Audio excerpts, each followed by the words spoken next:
Untuk BSPS ada lebih kurang 5.000 setiap tahun. Cuma karena daerah-daerah lain dengan ada musibah Gunung Semeru dan lain sebagainya, rumahnya pada hilang. Jadi saya merelakan yang saya punya aspirasi itu untuk diserahkan ke daerah lain dulu. Lego. Ya, jadi kita tunggu ya. Tapi kan yang penting di Gorontalo menurut saya ada program yang jalan.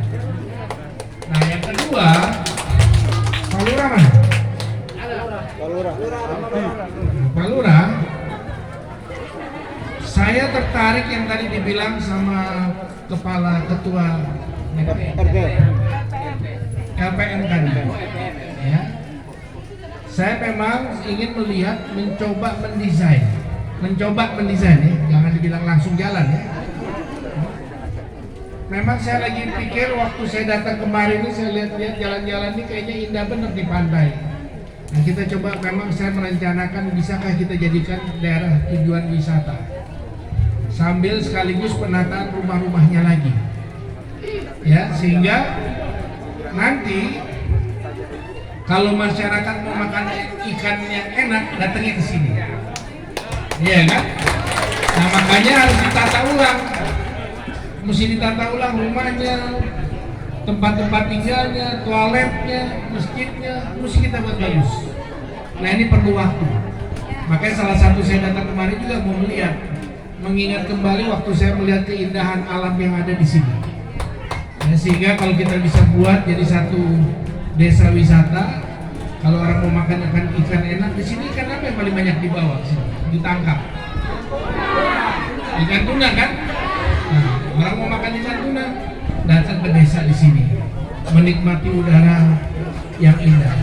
Ya, nah ini sebetulnya masuk dalam saya punya pemikiran saya untuk membuat salah satu desa ini desa yang wajib dikunjungi nanti oleh para wisatawan. Ya, gitu. Ya Pak, nanti kita perlu duduk. Saya ingin duduk sama Pak Lurah, diskusi apa saja ya Pak Wali ya. Seizin Pak Wali. Saya bisa diskusi bagaimana untuk bisa membangun desa Tanjung Keramat ini sendiri. Ya, saya kira tidak ada lagi ya. Saya sekali lagi terima kasih kepada bapak-bapak dan Pak Kamirul Masjid. Makasih. Assalamualaikum warahmatullahi wabarakatuh. Langsung saja Pak. Jadi tinggal menambahkan, tadi sudah diusul masalah air. Untuk air ini sesuai pengalaman kami memang sudah ada yang dari pemerintah kota, tapi sampai dengan sekarang boleh bilang belum bisa membutuhkan untuk tiap hari. Jadi kalau boleh Pak, langsung dari mata air, dari bawah langsung ke Tanjung Keramat, itu tidak ada lagi tantangan apa-apa Pak. Terima kasih. Assalamualaikum warahmatullahi wabarakatuh. Masalah air ini ya, waktu sejak saya datang waktu kampanye saya sudah dengar. Saya sedang meminta untuk mempelajari satu teknologi.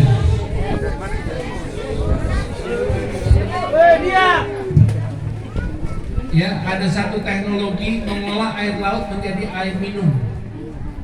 Ini yang sedang saya bahas dengan Jepang. Saya punya partner. Ya, teknologi di mana suksesnya, bagaimana air laut ini bisa jadi air minum, air mandi. Ya, nah tolong sabar, karena semua sudah masuk dalam kepala saya.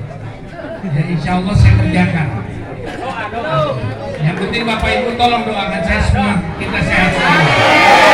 Jangan lupa Pak Walinya juga didoain. Dengan mantan wali.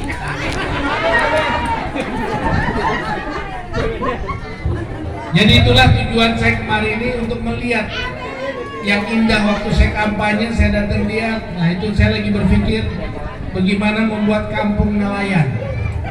Ya, kampung nelayan, karena kapal-kapalnya itu kan udah pada datang itu kan bagus, ini pemandangan yang bagus, indah, tinggal ikan-ikannya. Orang mau beli fresh datang kemari, perlu ada cold storage dan lain sebagainya. Orang mau beli yang fresh ada di sini, ada pabrik es batu, kalau ada ini bisa di sini. Ini sudah saya bahas dengan pemerintah pusat ya, untuk ditempatkan di sini. Jadi itu Pak semuanya, ya begitu Pak Wali. Atas izin Pak Wali nanti saya boleh dengan Pak Lurahnya. Boleh Pak Lurah. Ya untuk saya bisa diskusi, tinggal nanti kita laporkan langkah-langkah yang mau kita lakukan. Ya Pak ya? Ya Pak. Saya izin menjawab masalah Oh silakan silakan. Iya. Karena kenapa saya harus jawab ini? Masalah air itu tanggung jawab wali kota. Kalau lampu bukan wali kota ya, itu PLN. PLN tidak dibawa wali kota.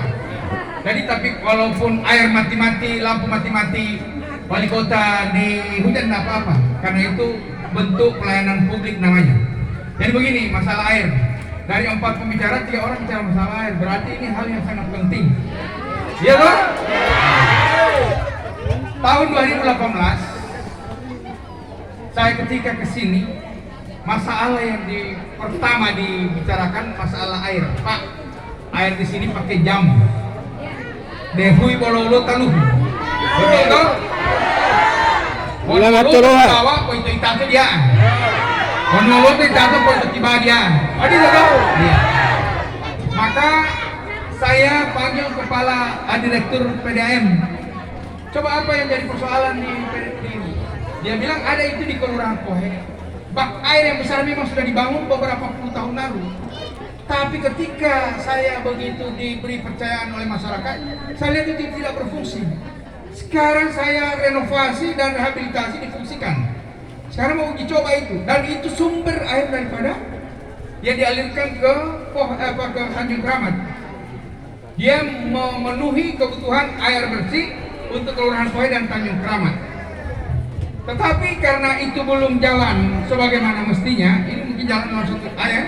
Saya sudah tugaskan sama ayahanda untuk bisa memantau terus itu. Dalam waktu beberapa minggu ke depan, kalau paling tidak paling lama 2 minggu sudah harus beroperasi itu. Tapi kami bisa atasi dengan mendatangkan air melalui pengangkutan mobil. Jadi kalau ada melalui ayahanda, ada kekurangan air pasti ada mobil yang datang.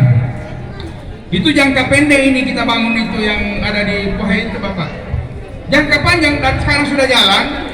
Dan ini sebagai laporan sama Bapak Rahmat Gobel sebagai Wakil Ketua DPR RI. Saya dapat dana PEN. Dana PEN itu namanya Pemulihan Ekonomi Nasional. Jumlahnya 300 miliar.